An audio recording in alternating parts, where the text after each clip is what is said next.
Welcome to Videopoem. I've got a great guest for you this week, Jesse Russell Brooks, and we're going to talk about video poetry and the organization he's involved in and a whole lot of neat stuff. Hey, Jesse. Hey. How's it going? Really well, brother. It's nice, huh? Yeah. Jesse's in from California, visiting some family, and we're going to talk about his video poetry and a whole bunch of other stuff. So. Sure.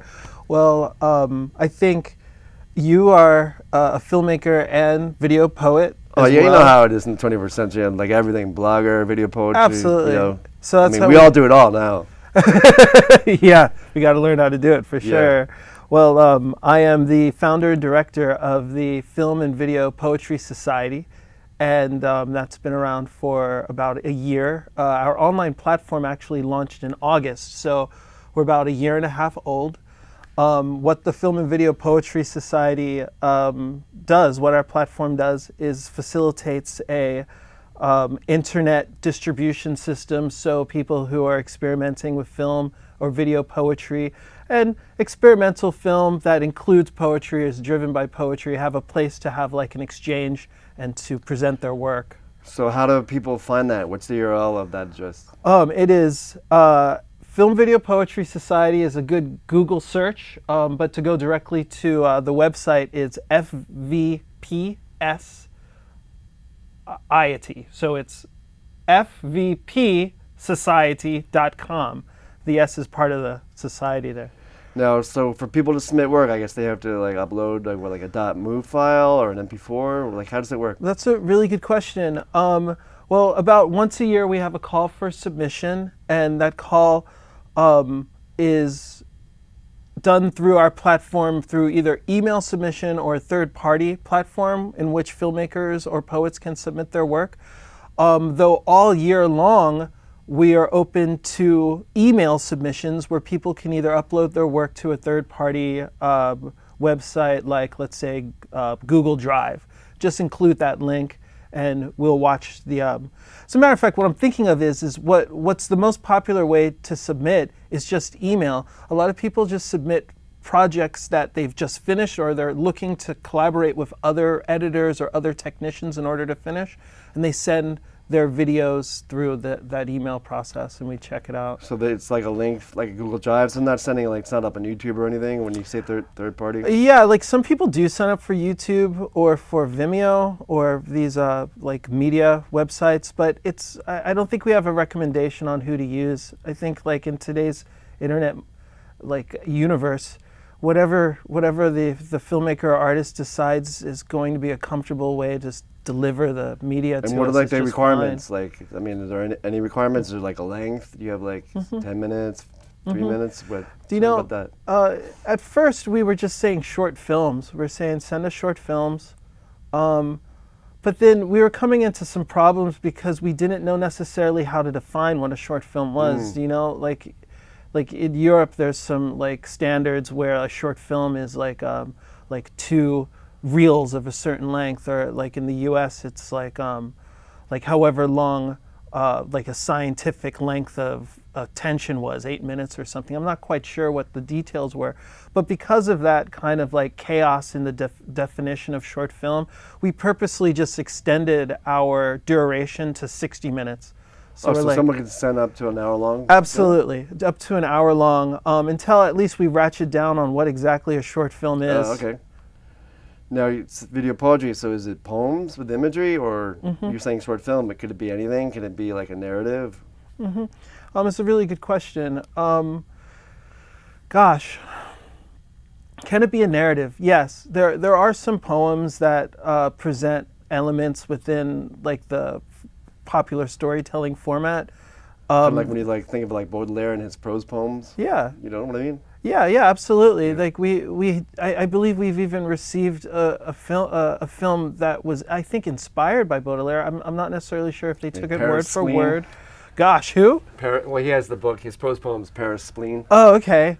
You're teaching me a lesson, brother. I think like there's some sonnets by Shakespeare, which is kind of like real cliche and vanilla, but there's also some like Milton we've received. But I guess I want to get into your question, the idea of like narrative versus non-narrative.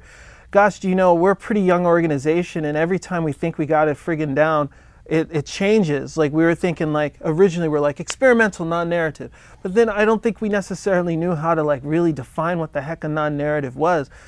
We see people who are like young people who are expressing themselves through like some type of like poetry that is a story of maybe like their high school graduation, and they're matching it with images of like, let's say maybe their aunt's wedding, or let's say something more morose, maybe someone in their family has passed. Well, it is really interesting with the younger generation. I have nieces who are like 15 and 14 now, especially the 14-year-old. She's grown up in this digital age. Right. She's like totally fluent with iMovie or Final Cut Pro. Oh yeah. And it's like second nature for her whipping these digital images together, and then they're also very used to putting everything up online. You know? Right. Like there was none of that available when I was her age. Not even for if I me wanted either. to do it, right? Yeah, right. I wouldn't even have imagined it. It's like Star Trek. So I think these young people they throw a monkey wrench in how I think our organization is trying to define like either narrative or non-narrative. Like to answer your question directly, I think it can be both. It doesn't have to be narrative or non-narrative. It can be however a person is trying to express themselves through images and the words in which they're saying to match to those images. That's cool that you're very flexible. Like some organizations are very rigid. They are. You know what I mean? Some folks have some really rigid definitions. Like, I don't want to name names, but there is this particular organization that's like in the Midwest that, like, gosh, do you know, I think a video poem could just be a still image with someone really speaking to what their heart is to a still image, but that would not be considered a video poem for some folks. No, I'm kind of that way too, because sometimes just like one image is doing everything, because you can get too busy, right? Yeah, absolutely. Like putting too much. I mean, I know I have friends with me like just like take it easy, because like when I'm like mixing stuff too, I'll start throwing reverb on it, oh yeah. Or like I work in Photoshop, I'll start tweaking it because I can, but sometimes like to remind myself, don't do that. You know what I mean? Because the tools are there. Sometimes you have to like not use them. I hear you. You want to pull back. It depends on who you want your audience to be. I say sometimes you got to just push it to the limit. Like I think a lot of work is discovered by like taking advantage of new tools and sometimes just pushing them as far as you can. Like the reverb idea is great. Like I think like the I just like reverb and everything. Yeah. I don't know, maybe too many dead shows in my past. Yeah. So I think that way, but like I have other friends saying like you don't have to put too much reverb on it because there's reverb naturally, Right. So they tone it down, Right. and stuff too. And like I'm working in Photoshop, I want to tweak like you have the curves. Like I Sure. just want to go in there, but sometimes like my brother doesn't color. He's a photographer, doesn't really correct anything because like he's already lined it up. Right. In his eye and his mind, like before he takes that still. So his pictures don't need a lot of correction, and he's like, don't correct my picture. Right. He's like maybe a purist when he is a purist, but he also is like, part of it. he's put a lot of thought into it before he takes the picture. He's not just like, just shooting it. Right. Well, I think some people excel in the post process. Some people excel in the conceptual process. Some people excel in like the actual physical process of doing the work. Right, so they got to kind of find where they're comfortable. Find where they're comfortable and pull the trigger, Like I think I'm a little like you. I think when I'm when I'm expressing myself through media or art, I think like I have a lot of energy that goes into the post process. Like I love editing. I love like taking the image and trying to like create a new image out of that, or like splitting or doubling the audio somehow. Yeah, I mean, I love editing too, just because you get the raw performance, and then you can find like the kernel like that's really good, and then edit out the stuff that's not as good. Oh, absolutely. Like I was actually, before we did this interview, I was looking at an old video poem, like, oh, okay, like seeing like how can it be more effective, right? Because like something might work for me, but how can I get it more of an impact for the audience? Because we know what's working for us. For sure. But then there's the outside, Absolutely. Like oftentimes, like I have to pick and choose where I'm gonna like try to get the mojo. Like sometimes I see as well as produce projects that are just focused on the self, and it's like they're just devices designed to express yourself and get like whatever that spiritual or emotional or like opinion out. But sometimes it is important to remember that you are not your own demographic, and you want other people to be able to enter the work and to understand it or relate to it. Then you got to flip the script a little bit and be like, okay, so what is a more common or universal visual language? Well, yeah, there's also in this digital world, there's so much information overload. Like, how are you going to get right? God, How yeah. how are you going to get someone to spend time on your thing? Like, I have like Yeah. I do the show and stuff, and I'll have friends come on watch my show, my friend like, and they're already bored with it. Like, Oh yeah. which I don't take offense to that. Saying it makes me study like how can I hook them more. Right. Well, I think one of the factors or one of the topics that we're discussing in the Film and Video Poetry Society is how to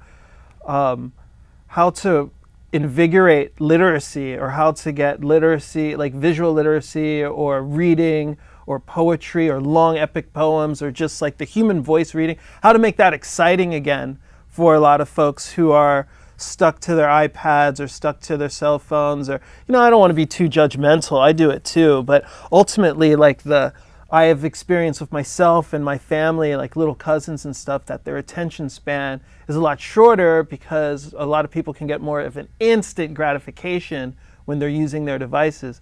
Listening to an epic poem or a long Robert Frost poem, or sometimes can lose attention quickly. Although it's interesting too, because you also have that opportunity of reaching them. Yeah. It's like a two-edged sword. Right. And going into that format, and if you can make it like entertaining for them, you can actually hook them in. Well like said. I've gotten my nieces hooked in, like using imagery that appeals to them. Right. Stuff. Smart. Well said. You're right. It is an opportunity. It's funny because I need them to come visit because like I have an iPhone and like I'm always like way out of date with it, and they come and they teach me. Right? Like I didn't even know how to get an emoji up on my text message. Yeah, man, I'm not far off. And they were like, "What? What? Yeah. Are you an idiot?" Well, kind of. I'm not. Can you just show me? Yeah. Well, do you know, oftentimes I think children or young adults, like the way in which they communicate is their ability to use the tool that they've been given. So like their ability to like, your example is to like throw an emoji, let's say, up on the screen in a particular manner, or one's ability to quickly, let's say, use one application or one app to develop something is how they identify in their like community. And if you don't know how to do those things, it kind of is like the window to either being like teased or the window of being kicked out of that community. It is too. Yeah. So now you're looking at your organization as like an education thing. Like I find like there's almost like a new literacy coming about with the web and stuff too. Like how people interact with like a web page, like web scanning. Maybe you could talk a little bit about that. Yeah, well, we are doing a lot of experimenting with that, trying to figure out how the Film and Video Poetry Society can fall in line or participate. I'm going to tell you, like, I'm the director and founder, but I'm for sure not the most literate person, like just full transparency. I work with two additional people who help me understand where the internet is going in regards to distributing content or having content or video content. 360 or virtual reality imaging or virtual reality media right now is something that we're really trying to spend more time with. I'm way out of date with that, Yeah, it's very hard to keep up with all the trends. It is, too, right? Yeah, and it's not even doing so hot. Like I don't even think the inventor or the people who are driving that market really know how to harness its power or its ability. But we're trying all sorts of things. There's a set of artists who oh gosh, I forgot their name. Really great artists who came over and introduced some virtual reality poetry films to us where either the person can be meditating and hear poetry and also experience like an environment that facilitates or reifies the meditation that they're doing. They also have some interesting visual or video poetry where women who are going to give birth or they've started the labor process can wear the 360 goggles and hear soothing information and see soothing images that perhaps underwater or perhaps in a field that could kind of help them through the process of labor. And all of course using poetry as well to kind of help reaffirm some type of like safe and positive environment that is also can kind of be like entertaining or like inter-soothing. I'm not so sure what the correct word would be. It's a more cathartic experience with media. I think that's a direction that we're trying to really take hold on is having a cathartic reaction from our audience when they're interacting with poetry film or poetry video. What's also very interesting video poetry I found as a format, how it incorporates all like those multimedia elements. You know, it's the poem, but you can also bring obviously in the image, right, but also sound, right, and then also the distribution of it, because you're putting it up in that digital thing, and how you can, you know, you have the world. Literally right in front of you. You know, and then you're talking about the distribution. Like, I know I explore. I'll ask you, like, when you put it up, do you work like with like, you know, like putting keywords and stuff too, so people can find this in Google search? Like, do you think about that at all? Like, how are people going to find this material? I do think about it a great deal, Robert. The marketing aspect of the Film and Video Poetry Society sort of has been tough. Like, we're trying to determine really a strong brand of how we can like set ourselves aside from spoken word poetry and or like poetry that's published like in literature.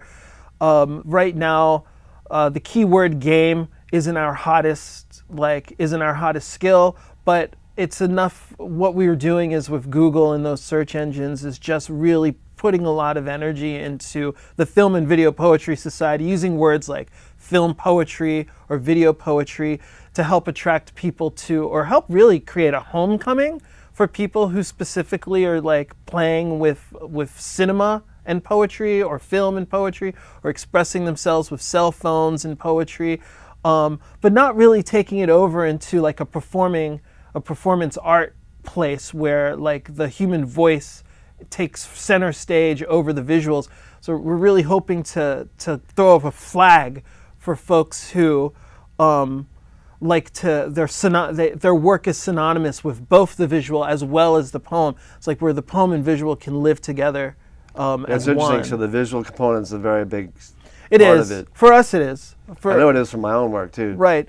I think, the poetry doesn't just exist in the human voice. I think there's a lot of visual literacy or ways of seeing images that not only support what's being said or the ideas that are being spoken, but can also have a message and connect with those who are watching universally.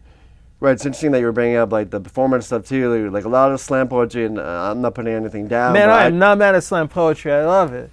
Yeah, but I just find like they just get, you know, they memorize that words and get so into that, you know, and it's its own little click, and like, okay, it's good. Although, I mean, I do love it too, and I'm not putting down anyone's expression. Oh, but no. I just find like, you know, they just get so into, like, they've got certain routines, you know, and they're almost losing sight of it, to me. Well, if you're someone out there who's doing like slam poetry, I grew up with my big sister doing slam poetry. The women in my life were doing slam poetry. I would love to see some slam poets really experiment more with like cinematic images and the energy in which they're putting into their words as performing artists. That's something that we aren't exposed to. And let me tell you, like the Film and Video Poetry Society, we receive at least 40 emails a week, at least 20 submissions of people asking to share their work through our internet platform. We see a lot of films, and we really encounter spoken word poets very rarely. Interesting. And we're not kind of like this capitalist model of these cats trying to run around in different arenas either. So it's like we're not knocking on the spoken word poetry door looking for like how we can like intersect with their marketing and try to like jump in there and bring some more eyeballs. It's like we're kind of small and grassroots and exclusive. Not exclusive, but like grassroots and like how do people find you? Exactly. So it's like I'm not sure how people find us really. You know, it's other than the Google search and like we do some blog articles on Facebook under the Film and Video Poetry Society. Yeah, I think we met through Facebook. We certainly did meet through Facebook. Yeah, like ages ago, really before our platform started.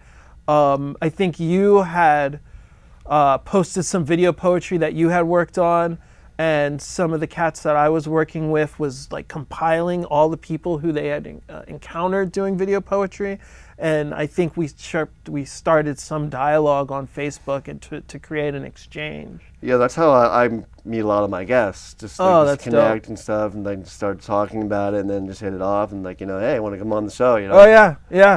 You know, it's a free flowing format. Good. So, you know. Good. So, I mean, how did you get into poetry and stuff? Maybe talk a little bit about that, like your background in it. Oh, for sure. I went to a historical black college called Virginia State University. But you're originally from New York? You grew up in New York? Or? No, I grew up in Virginia. Oh, okay. I'm from Accomack, Virginia, a small town on the Eastern Shore. And my folks, they raised me back and forth between Delaware and Virginia. And I read a lot of poetry growing up. What kind of poets were you into? Oh, gosh, man. Well, I think we mentioned Milton. It's not the... Paradise Lost? It's Paradise Lost I was into as a kid. I was reading a lot of Shakespeare, which a lot of people like don't necessarily associate with poetry, but it was like a lot of... pentameter. Yeah, it's a lot of like stanza-oriented like verbal communication. I was into that. Let me see if I could think of some more. I was reading a lot of William Blake. I was reading. Oh, I love Blake. Yeah, I was reading a lot of Leroy Jones. For some reason, I got hip to him in high school. I wasn't. Who later became Marie Baraka. Oh yeah, absolutely. He wrote the play The Dutchman, I believe. Yeah, he wrote The Dutchman, who starred. Oh gosh, I could remember the cast if I was on point.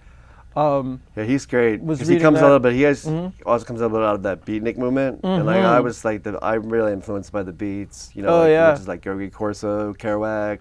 Right. Farron Ligeti. Like I love the poem Coney Island of the Mind. Oh gosh, I don't think I've read that. Oh, I should check it out. I will totally check it out. Really influenced by Robert Frost. Was reading a lot of that when I was young. Nevertheless, I ended up going to school and studied English literature, and had a minor in theater.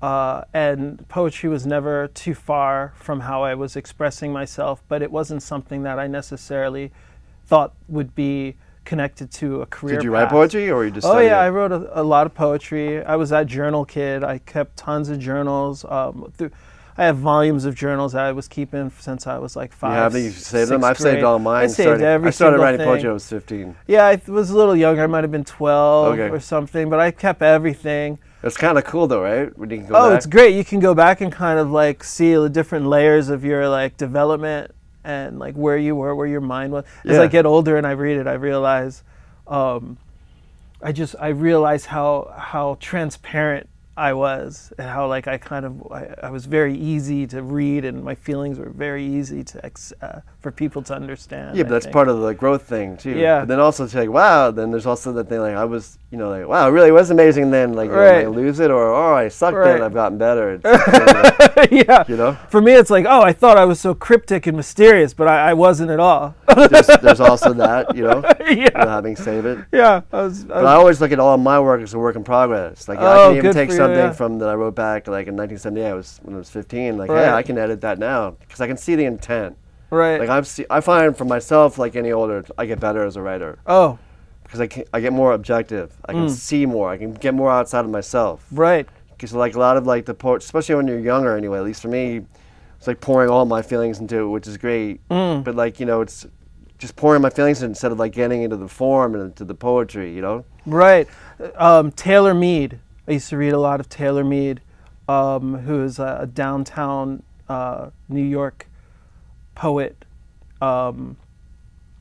He used to I like the New York school poets. You familiar with Ann Wollman at all, or any of those people? No, I'm not. No. Yeah. We have to get down, and we have to do a cultural exchange of some names. Yeah, they were like writing references. in the 60s and 70s. Right. Like, kind of like Patti Smith grew out of them a little bit. He was like the rock performer. Oh yeah, Patti Smith. I'm very familiar. But she had been a poet before becoming a rock star. Oh yeah, I bet, no question. And her roots were in that New York school of poetry, and they were kind of like coming from like their grandfather was like William Carlos Williams, like imagery, snap. and Yeah. coming from Ezra Pound. Read a lot of Ezra Pound. Yeah, so like trying to get the like, image and the symbol, and then chasing it back to Rimbaud.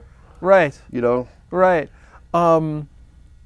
Gosh, do you know, like, I never expressed myself publicly with poetry until, like, maybe around 2011 or 2012. Like you actually never performed it? I've never performed it. I've never stood in an audience. I mean, I have since, but up until that point, I had never used it as, like, as a vehicle of public expression. So the majority of the time, if I was reading poetry, if I was reading, like, Ezra Pound, not a lot of people really knew it. And when I was going home to write poetry, it wasn't something that I was really taking out in the world to share. So I think somewhere around 2011 or 2012, my cousin and I, Alexina, who is a New Yorker here, she flew out to Los Angeles and we started reading more publicly and sharing it with more intimate audiences. And I think that's where, for the first time in my life, where I actually activated the idea of poetry in a public space. It's kind of cool though, right? I mean, Yeah. I've been doing a lot of poetry performances from the get-go. Oh, yeah, yeah. I just get into. I'm also a musician, so I'm used to like.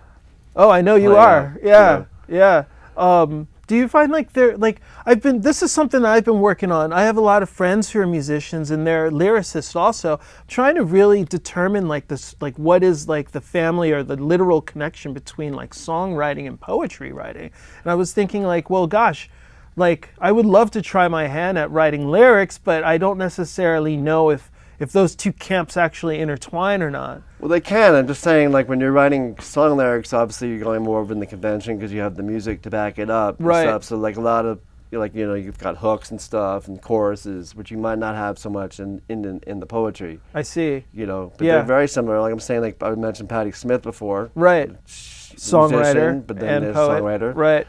Bob Dylan's got like poetry that stands alone from his stuff. Right. Jim Morrison, The Doors also course. had a thing.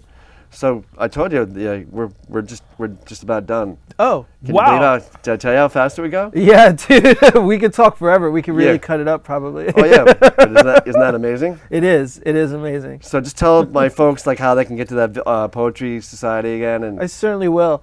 Thank you. The Film and Video Poetry Society is online. It's an online platform. You're able to find that if you go to fvpsociety.com, and you'll be able to just pick and choose through the platform the different categories that you would like to interact with.